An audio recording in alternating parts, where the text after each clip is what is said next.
लाड़कण खां शाहिद जी रिपोर्ट मुताबिक़ लाड़कण public health जे कचर मुलाज़मन जी गॾिजाणी थी गुज़री, जंहिंमें all Sindh public health drainage water supply daily wages सूबाई नायब सदर सैयद इरफान शाह ऐं एग्जीक्यूटिव कमेटी जो मेंबर मोहम्मद बख्श पीरज़ादो खे सिंध लेवल ते चूंडिजी अचण ते दोस्तनि मुबारकबाद ॾिनियूं ऐं ज़िले लाड़कण जे कचर मुलाज़मन जी यूनियन नए सिर जोड़ी वई, जंहिंजो नालो public health drainage daily wages employees association रखियो वियो, जंहिंजो ज़िले सदर अरबाब अली बुगटी खे चूंडियो वियो। सीनियर नायब सदर अली बख्श लोलाई, नायब सदर Safdar Ali Junejo, general secretary Jawad Ahmed Memon, joint secretary Noor Mohammad Shaikh खजानजी Kamran Agani, information secretary Shakeel Ahmed Bughio, press secretary Mansoor Thon जिन खे चूंडियो वियो। ऐं ज़िले सदर ॿियनि अॻवाननि मीडिया सां ॻाल्हाईंदे चयो त असीं 2019 खां वठी ड्यूटियूं सचाई सां सरंजाम ॾियूं पिया।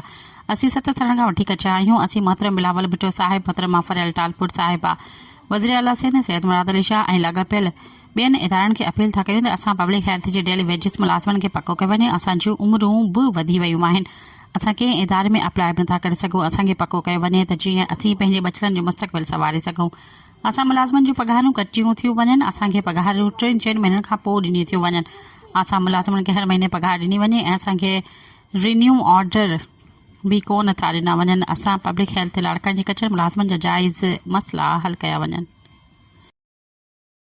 पंहिंजो चेयरमैन बिलावल साहब खे अदी फरियाल टालपुर साहिबा खे त महिरबानी करे असांखे पका करे वञनि ऐं असांजो जेको पघारनि जो इशू आहे मसलो आहे उहो बि असांजो हल करे। कहिड़ी डिपार्टमेंट खां जेको आहे सो पब्लिक हेल्थ घणा साल थिया आहिनि सर तव्हांखे ड्यूटी कंदे? 7 साल थी आहे। यको तव्हां रेगुलर न थिया आहियो?